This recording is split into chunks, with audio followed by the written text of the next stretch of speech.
Die lewe is baie interessant. As ons om ons rond kyk, dan lyk die lewe so ingewikkeld. Partykeer lyk dit maklik. Maar ek wil vanmôre oor iets praat wat baie belangrik is. Deur die lewe kry ons te doen met verskillende mense. Jy kry Mohammedane, jy kry verskillende gelowe. Jy kry NG Kerk en jy kry die Romeinse Katolieke Kerk en jy kry verskillende goed wat mense glo. En ek het baie keer al gewonder of mense nie al verward geraak het oor wat moet hulle glo nie. Daar is soveel gelowe in hierdie wêreld. Wat is nou eintlik die regte ding? Wat moet ek doen om te weet dat my lewe iets werd is? Mense word gebore. Mense word groot in hulle huise. En elke kind leer dit wat sy ouers hom leer. En dit glo hy is die regte goed. Die Mohammedan word gebore in 'n Mohammedaanse huis. Hy word gebore en hy word grootgemaak in daardie geloof. Die Jehova getuienisse, hulle kinders word gebore. Hulle word groot in daardie huis. En die leringe wat hulle daar kry, is al wat hulle ken en hulle glo dis die regte goed. Die Romeinse Katoliek dieselfde en die Pinkstermense dieselfde en so kan ons uitbrei vermoere so ver as wat ons kan dink. En 'n mens wonder partykeer waaroor gaan die lewe? Jy word gebore en jy word in die huis groot en dan gaan jy skool toe en jy word geleer en jy word 'n groot mens. En jy gaan werk en jy begin baie dinge doen in jou lewe. En dan wanneer die mens begin oud word en hy sterwe, dan lyk dit so, waaroor gaan die lewe eintlik? Mense word gebore en jy lewe 'n lewe en mense weet nie wat die lewe altyd van ons verwag. En elkeen wat jy mee te doen kry in hierdie lewe, wat jy ook al praat, dit wat mense glo hulle is die regte goed. Ek het al baie met mense te doen gekry as ek oopligdienste gehou het. Dan sê die mense vir my, maar ek het my kerk. Dit is so asof die mens vasgevang is in sy eie geloof, en sy eie sieninge, en dit wat hy glo is reg. Maar ek wil vanmôre oor iets praat, wat baie belangrik is. Ons as mens het maar nie net ontstaan soos wat die mense wil glo wat evolusie glo nie. Ons het nie maar net bestaan uit 'n ou kiem of 'n molekule of 'n ding wat daar is en maar net begin groei nie, want iemand moes dit ook in werking gestel het. Maar ek wil vanmôre oor iets praat wat baie belangrik is. Daar sal preke gepreek oor hierdie wêreld, oor baie goed. Mense het al gehoor, as jy jou nie bekeer nie, gaan jy hel toe. Mense het al gehoor, as jy dit doen wat die Bybel vir jou sê, gaan jy hemel toe.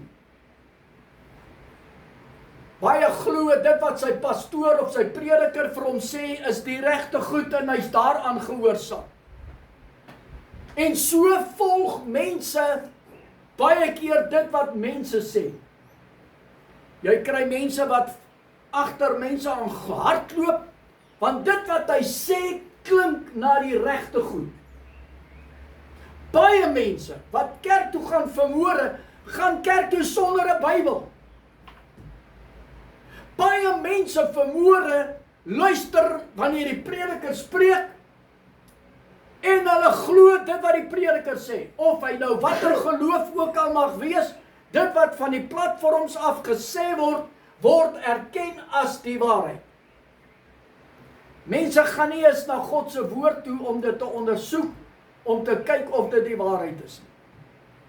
As jy in baie mense se huise kom, wat so teleurstellend is, dan moet hulle Bybels gaan soek.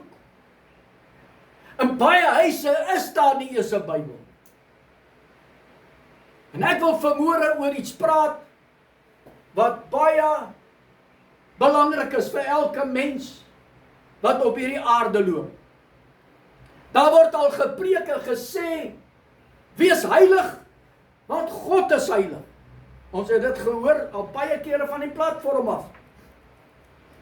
En dit staan in Petrus, 1 Petrus, staan dit duidelik geskrywe. Ek wil dit sommer net vinnig lees, dat julle kan sien dat ek nie sommer maar net praat oor dit wat ek oor dink nie, maar dit wat ek van weet.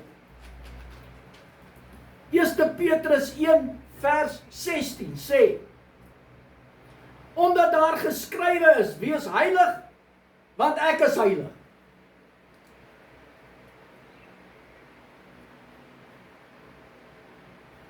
Vers 15 sê, maar soos hy wat julle geroep het heilig is, moet julle ook in julle hele lewenswandel heilig word.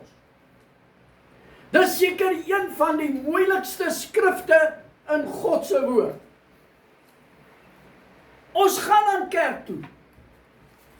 Wat so interessant is, dat almal, dit maak nie saak met wie jy praat in hierdie wêreld, die glo aan 'n oppermag, glo aan 'n opperwese, glo aan 'n God, glo aan iets wat groter is as die mens.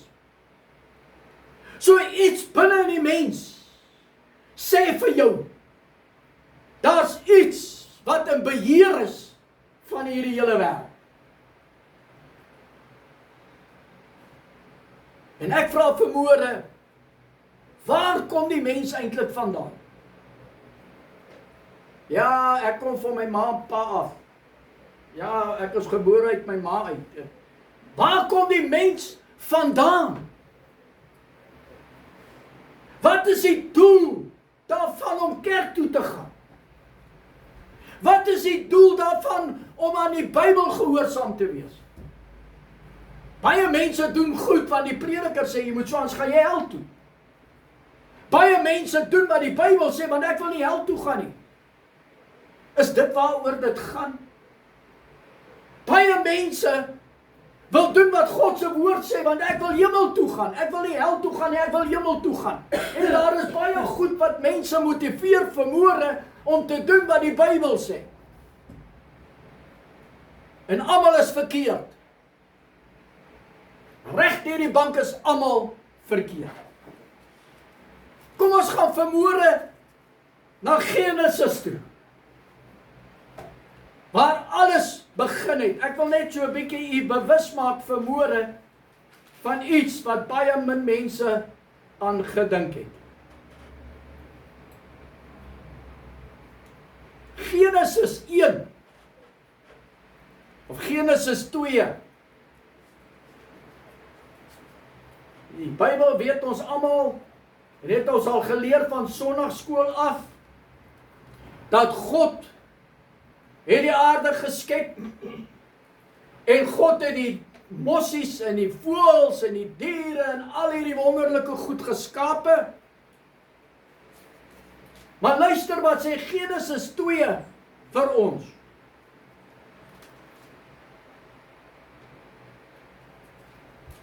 Vers 26. En God het gesê, laat ons mense maak na ons beeld. Luister mooi. Na ons gelykenis. En laat hulle heers oor die visse van die see en oor die voëls van die hemele en die vee en oor die hele aarde en oor al die diere wat op die aarde kruip. God het nie net gesê laat ons mense maak nie. God het gesê, laat ons mense maak na ons beeld, na ons gelykenis. God is heilig. God het Adam geskape, hy was heilig. Hy was God se gelyke. Hy was net soos God.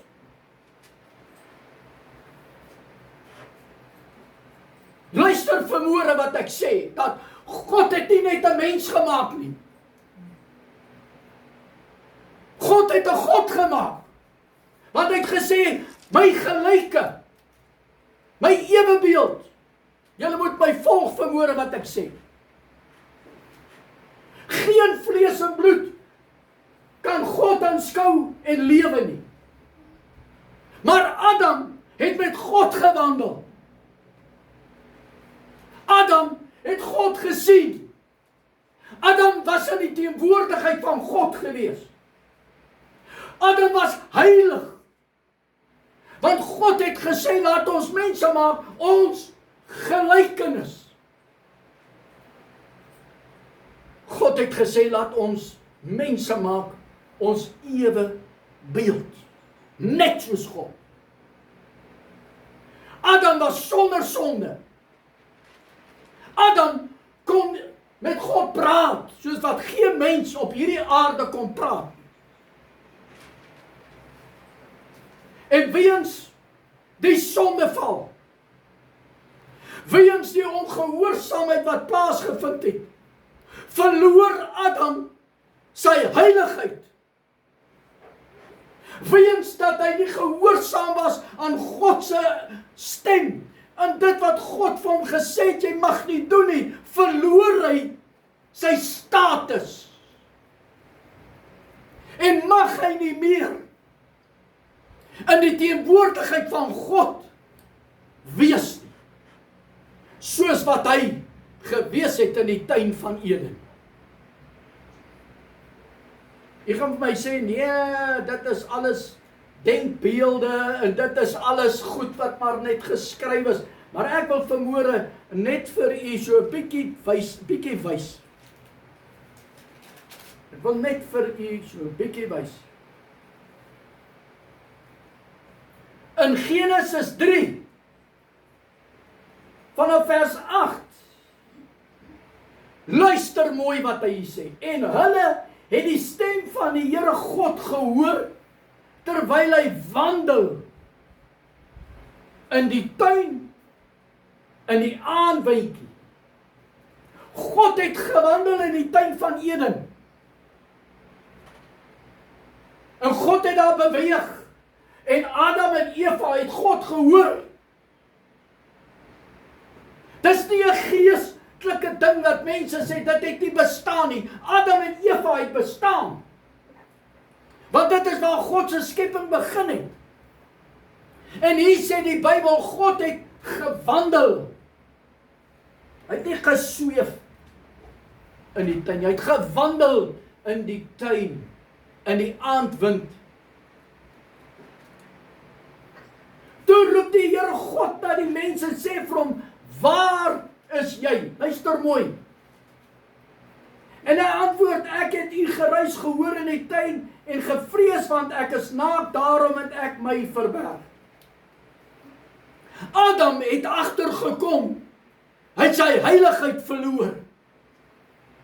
En hy wou nie meer in die teenwoordigheid van God wees nie. Maar wat vir my so interessant is, né? Nou dit is iets wat my opgeval het. Luister mooi wat het hier gebeur.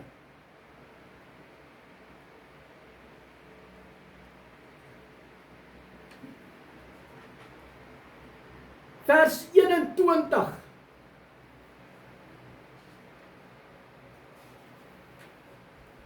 En die Here God het vir die mens en sy vrou rokke van vel gemaak en hulle dit aangetrek. God het fisies klere gemaak vir Adam en Eva. Hoe het hulle dit aangetrek? God het dit vir hulle aangetrek. So God was 'n werklikheid gewees. En ek wil vanmôre met elkeen praat vanmôre wat na my luister. Van die skepping af, toe God vir Adam geskaap het en geformeer het, was God se plan dat die mens heilig moet wees. God se plan was om met die mens te wandel in 'n noue kontak teenoor soos wat ek en enige ander persoon met mekaar te doen het. Want dit is hoe God met Adam gewandel het en met hom gepraat het. Dit was sy plan gewees oorspronklik vir die skepping. Die Bybel praat van 2 bome. En hy praat van die boom van goed en kwaad. En wat nog baie interessant was, hy het vir Adam gesê, jy mag nie van dit eet nie. Maar dit is baie interessant, daar was nog 'n boom. 'n boom van die ewige lewe. Hy het nie vir Adam gesê, jy mag nie daarvan eet nie. Hy het hom net gewaarsku van die boom van goed en kwaad.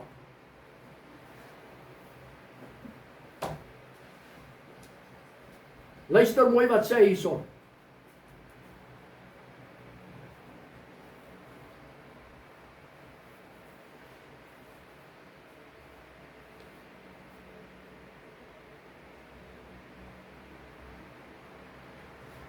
Ek wil net u mooi inligting. Gee my net so 'n bietjie kant.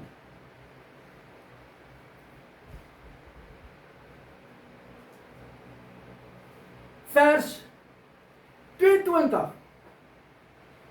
3 vers 22 sê, toe sê die Here God, nou het die mens geword soos een van ons deur goed en kwaad te ken.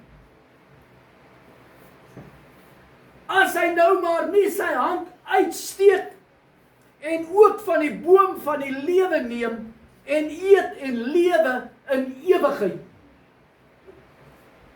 Toe stuur die Here God hom weg uit die tuin van Eden om die grond te bewerk waaruit hy geneem is. So het hy dan die mens weggedrywe en die gerubs aan die ooste kant van die tuin van Eden laat woon met die swaard wat vlam en flikker om die toegang tot die boom van die lewe te bewaak. So dit wat God eintlik gehoop het die mens sou doen, en dit is om te eet van die boom van die lewe, het die mens gemis. So die mens kan nie vir ewig lewe. En God het hulle uitgedrywe om te keer dat hulle dit kan eet, omdat hulle gesondig het. En reg die lewe tot vandag toe, word mense gebore en hy sterwe. Hy kan nie vir ewig lewe nie. En God het gesien deur die lewe dat die mensdom wegdrywe van dit wat hy eintlik beplan het vir die mens. En sy begeerte was van tyd tot tyd, as ons deur die Ou Testament gaan kyk, dan sien ons het hy sekere manne geroep en hy het met sekere mense gepraat, en hy het gepraat van Abraham, hy het gepraat van Isak en Jakob, en so het hy gepraat van Noag en baie mense in die Bybel wat genoem word, wat hy gebruik het om homself te kan vestig op aarde, sodat mense bewus kan word van daar's 'n God in die hemel. En hy het wette gebring en hy het die mens probeer kry om gehoorsaam te word, sodat die mens maar net weer kan kom op die plek waar Adam was. En die mens kon net nie kom op die plek waar Adam was, toe hy heilig gewees het.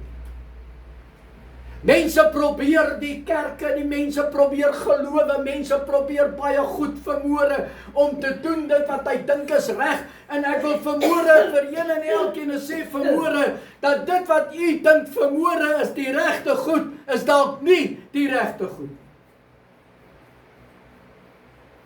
Mense het vermoere verskonings om sonde te doen. Mense het vermoere verskonings om te doen wat verkeerd is. En toe Jesus op aarde was, en Jesus gewandel het op aarde, was God se plan gewees om weer sy skepping te herstel. God het deur die jare, deur die eeue, Here, begeerte gehad om met die mense in gemeenskap te kan wees, soos wat hy met Adam in gemeenskap gewees het. Maar weens die mense handelinge in die lewe, kon God dit nie doen nie. Ons lees in die Bybel telke male van waar mense God gefaal het en teleurgestel het en baie goed gedoen het, wat God nie behaag het nie.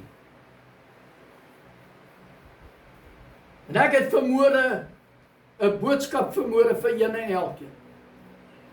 Daar's 'n skrif wat almal ken uit die Bybel uit, en mense noem hierdie skrif uit hulle koppe uit, en dit is Johannes 3 vers 16, so lief het God die wêreld gehad, dat hy sy eniggebore seun gegee het, sodat vir elkeen wat geglo het, die ewige lewe kan beerwe. Nou hier is 'n oplossing. Adam kon nie eet van die boom van die ewige lewe nie.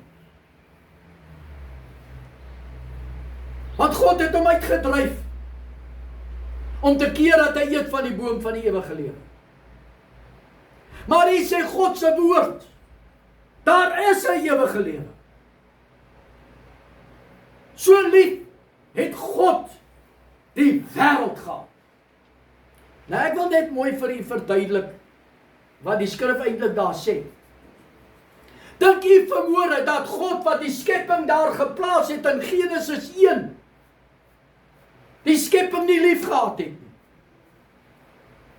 Want as ons deur die Bybel lees in Genesis 1, toe God alles geskep het en alles in plek gebring het, toe sê hy, dit was goed.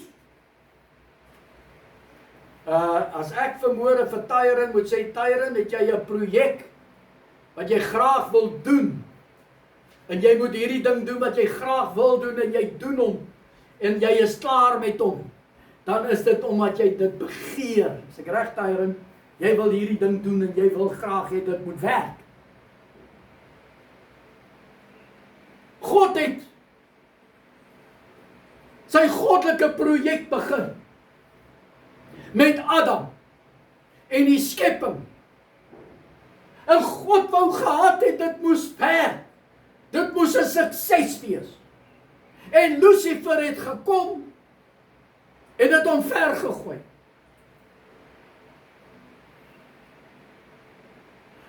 Nou elke persoon wat vandag baie van iets hou, en dit breek,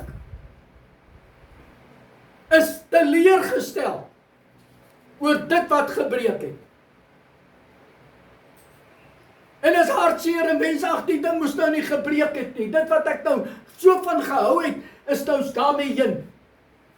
Hoe moes God gevoel het toe Adam gehoor gee aan dit wat Lucifer in sy pad gebring het? Teleurgestel. Om te dink sy projek het gefaal. Dit wat hy beplan het nie uitgewerk soos wat hy begeer het. En deur die eeue heen het God telke male probeer om die mens te kry dat hy hom soek en dat hy God kan dien, sodat God weer die mens kan herstel. En telke male het die mens God gefaal. En toe Jesus kom, sodat God die mens deur sy seun kon herstel, kom die Jode en hulle verwerp hom. Hulle aanvaar hom nie as die Messias nie. Maar Jesus kom op 'n plek waar hy 'n gelykenis bring, en ek wil dit net vir u lees. Die opskrif staan, gelykenis van die bruilof.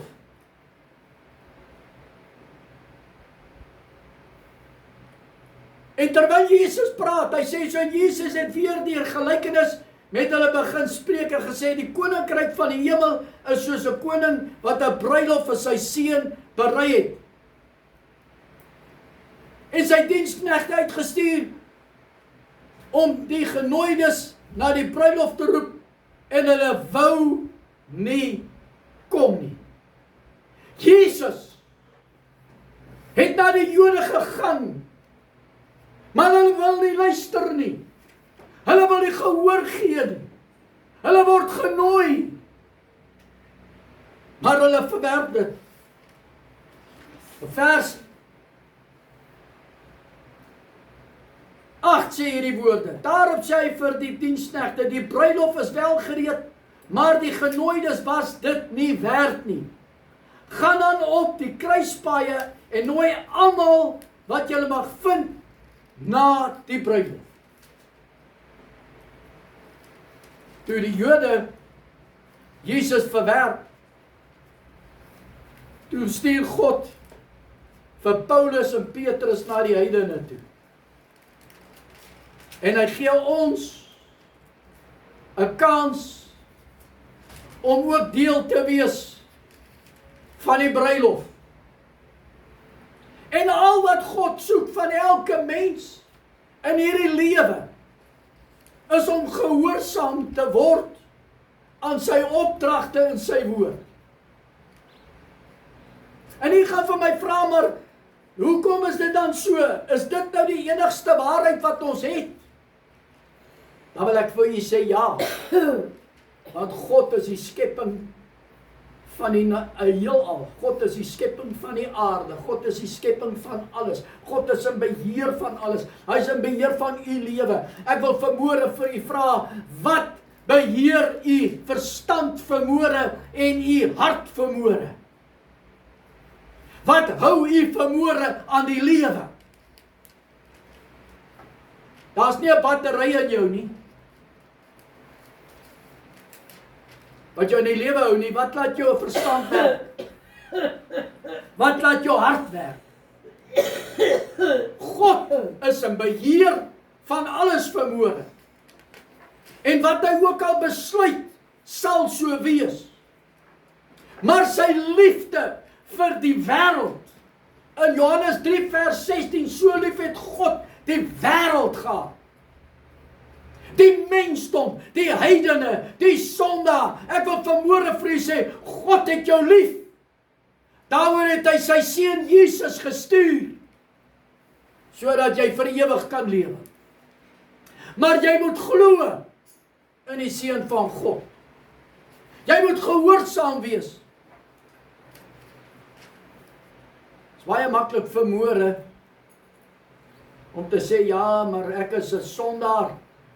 Die Here gaan nie in my belang stel nie. Ek het al soveel goed verkeerd gedoen in my lewe. Ag, ek het so ver geval al. Ek het die Here op 'n tyd gedien, maar ek is met soveel goed besig in my lewe. Ek glo nie God gaan my vergewe nie. Ek wil vanmôre vir u sê, God se liefde het nog nooit verander nie. God se liefde het nog nooit minder geword nie. Want sy begeerte is dat sy skepping geherstel moet word, sodat sy skepping kan kom op die plek waar Adam gewees het. Want God wil 'n verhouding met elke mens hê. Maar dit wat ons doen, veroorsaak dat God ons nie in sy teenwoordigheid wil hê nie. Want die skrif sê, wat het die lig met die duisternis te doen? Ek praat vanmôre met een en elkeen, want ek weet vanmôre dat elkeen vanmôre is besig om 'n lewe te lewe van sy eie. Elkeen het sy eie kerk. Elkeen het sy eie geloof.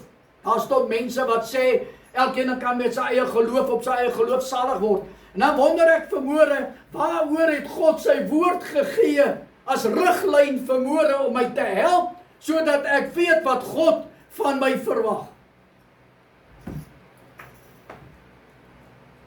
As ek vanmôre wil deel wees van hierdie bruilof, van hierdie belofte om eendag weer met God verenig te word, soos wat Adam met God verenig was.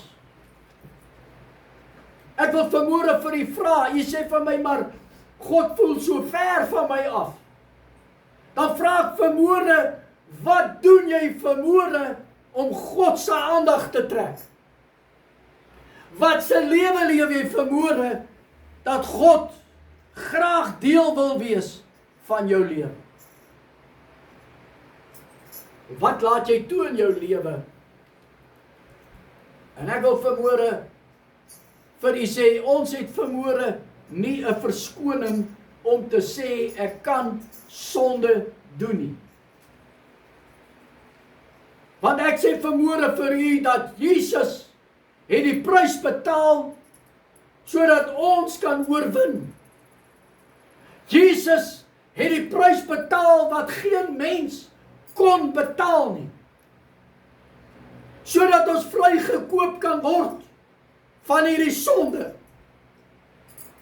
En jy gaan vir my sê, ja, Jesus het nou die prys vir my betaal, ek het nou niks meer nodig om te doen nie, want ek gaan ons nou hemel toe, want Jesus het ons nou in my plek gesterwe, en hy het die prys betaal, en sy genade en sy liefde is so groot, dat hy my nie in die hel gaan werk. En ek wil jou vanmôre skok, en ek wil vanmôre met jou mooi praat. God het jou lief net soos wat jy daar is. God wil hê dat jy deel van sy lewe moet wees. Nou kom ons kyk net wat sê die Bybel so klein bietjie verder. En ons lees in Matteus dieselfde hoofstuk. Vers 11.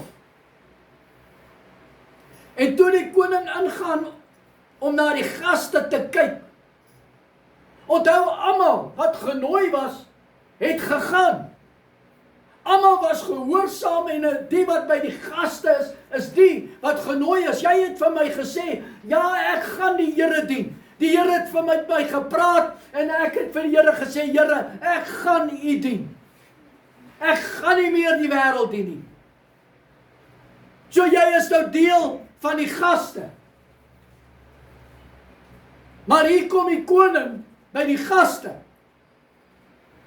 En toe die koning aangaan om na die gaste te kyk, sien hy daar iemand wat nie 'n bruilofskleed aan het. Jy sit vanmôre in die kerk, maar jou hart is nie daarin nie.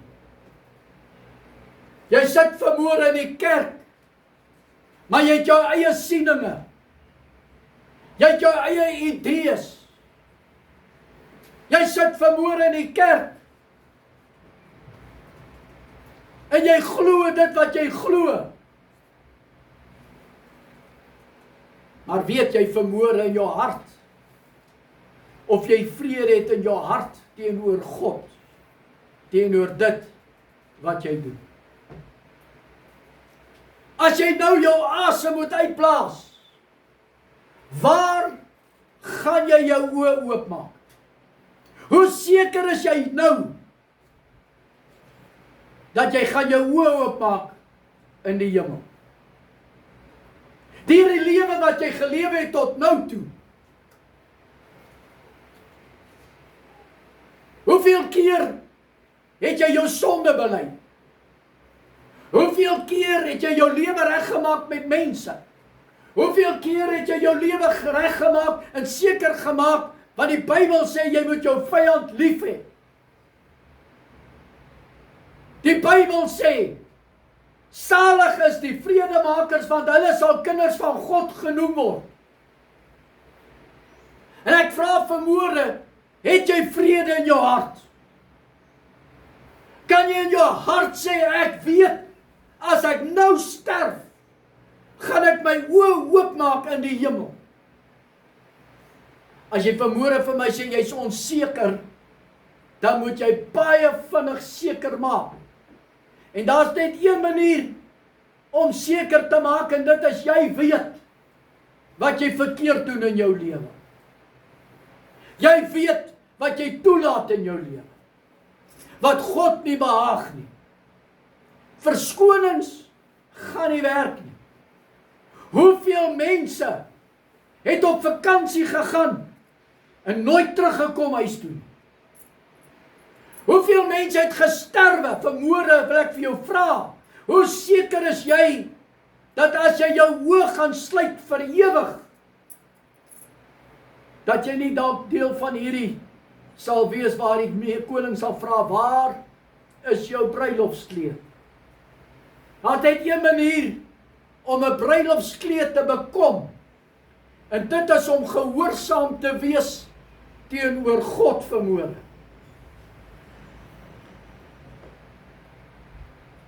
Jy gaan my vra vanmôre, maar wat is reg en wat is verkeerd? Hoe moet ek weet wat is reg en verkeerd? Ek wil vanmôre vir jou sê, vandat jou kind so klein is,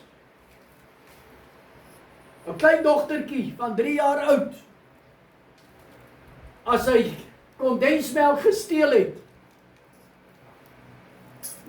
en mamma kom by haar en vra vir haar, het jy kondensmelk gesteel? Dan steek sy die blikkie agter haar rug weg, want sy weet dit was verkeerd. Daar's 'n natuurlike wet wat God in elke mens gesit het om te weet wat is reg en verkeerd. Dit maak nie saak wat 'n geloof jy is nie vanmôre, maar ek wil vanmôre vir jou sê, jy weet jy mag nie doodmaak nie. Jy weet vanmôre jy mag nie lieg nie. Al staan dit nie in die Bybel nie. Jy weet daar sekere goed in jou lewe wat jy nie mag doen nie. En vanmôre wil ek vir u sê, mense moet ophou met verskonings.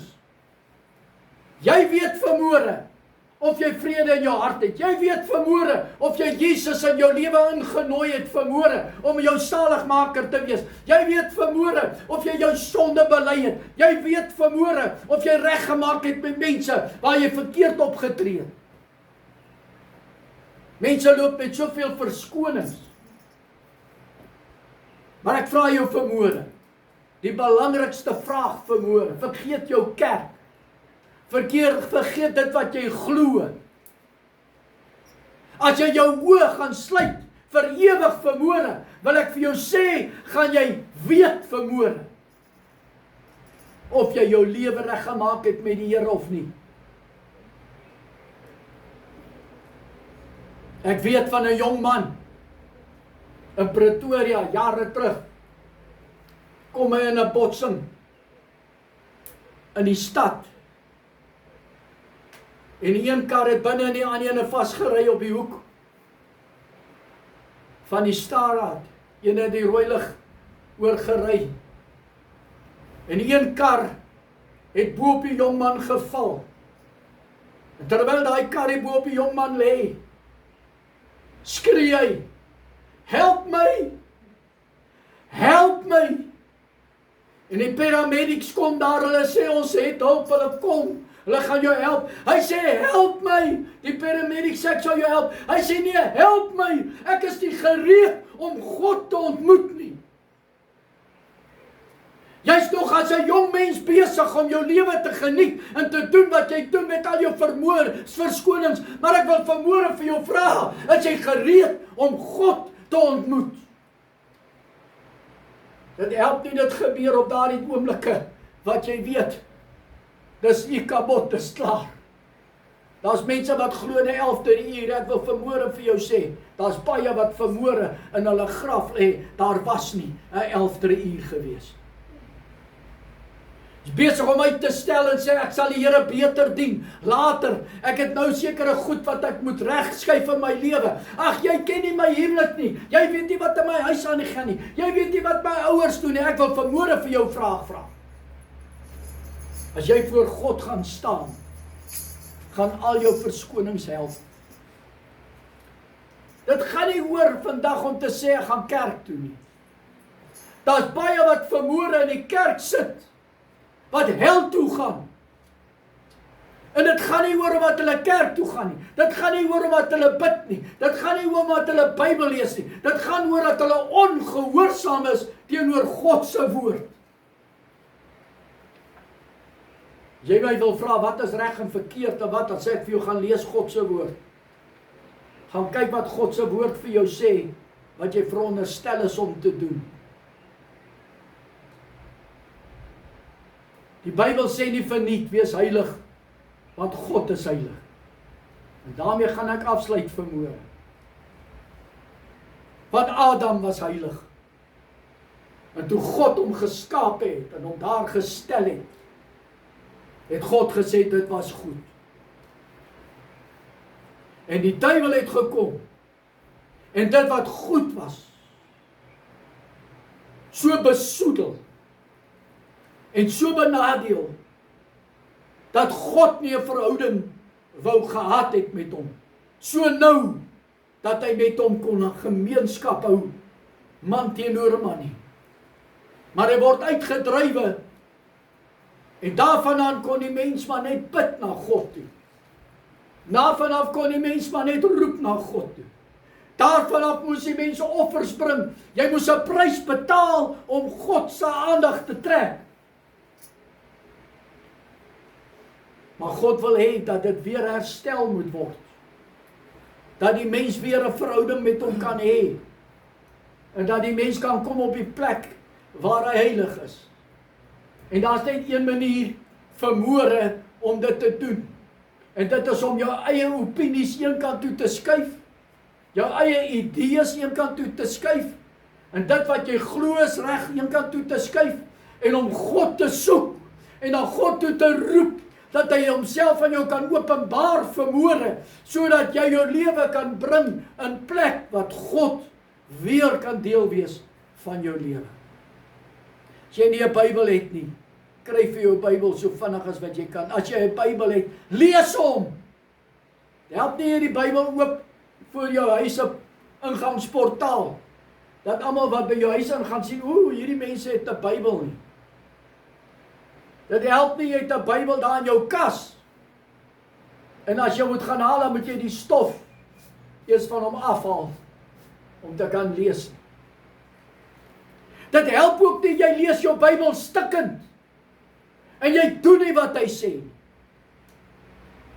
Dit gaan vanmôre om gehoorsaam te wees teenoor God vanmôre en nie teenoor mense nie.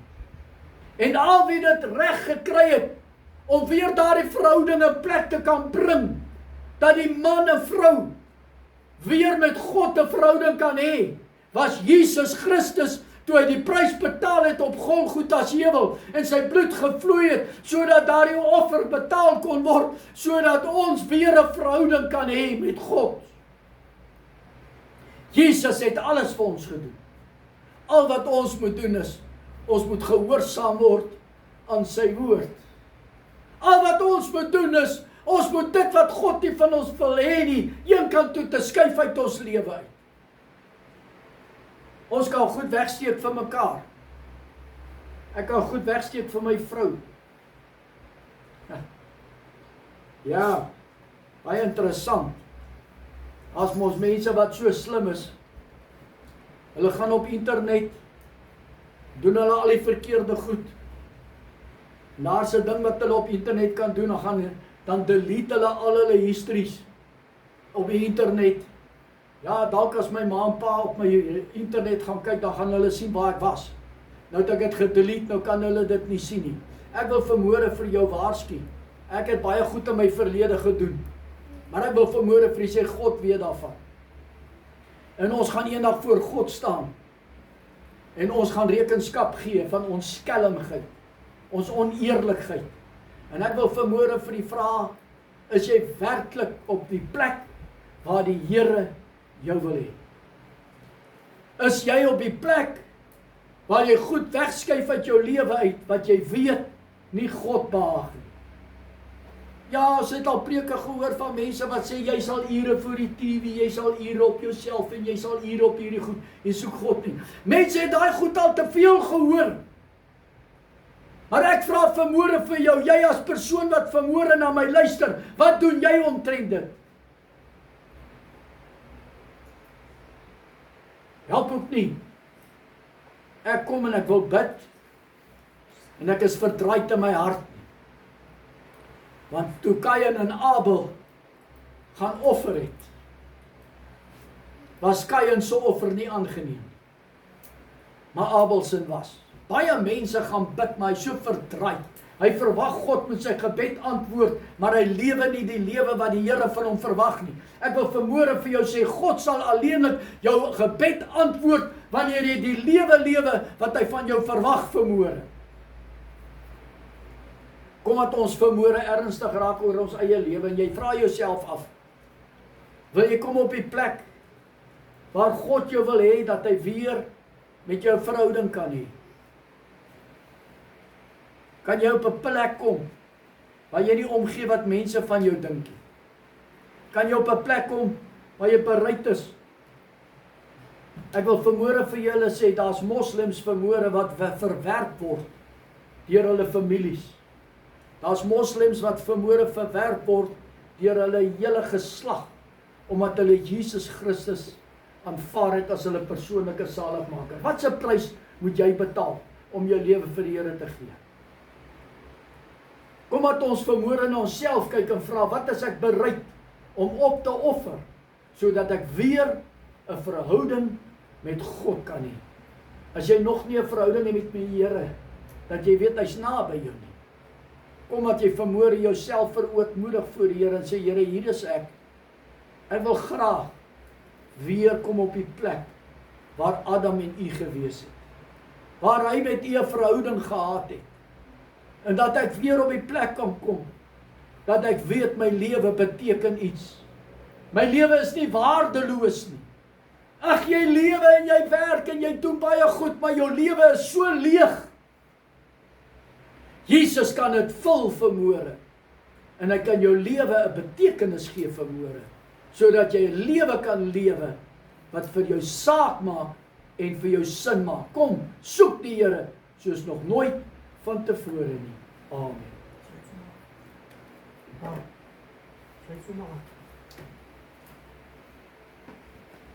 Ek wil vanmôre vra, terwyl ek gaan afsluit, as daar manne en vroue is wat vanmôre voel, Here, ek staan skuldig voor U vanmôre. En jy's eerlik vanmôre. God weet vanmôre hoe jy is. Dat jy vanmôre sal uitroep terwyl ek afsluit, dat die Here jou 'n kans en genade sal gee. En jy weet nie of jy hierna nog sal lewe nie. Jy weet nie nog hoe lank God jou genadiglik gaan spaar om jou lewe in orde te kry nie. Kom ons sluit af. Vader, U wat ken en weet van alles. U wat weet van alles wat op hierdie aarde plaasvind. Weet ek vanmôre het 'n begeerte vanmôre dat elke man en vrou met U 'n verhouding moet hê. Wil ek vanmôre bid, Here, dat U Heilige Gees die naprediker sal wees van dit wat uitgegaan het. Maar ek vra, Here, dat U met elke jong mens, met elke man en vrou sal praat, Here, dat hulle werklik hulle lewe sal inkort, Here, sodat U verheerlik sal word in hulle lewe.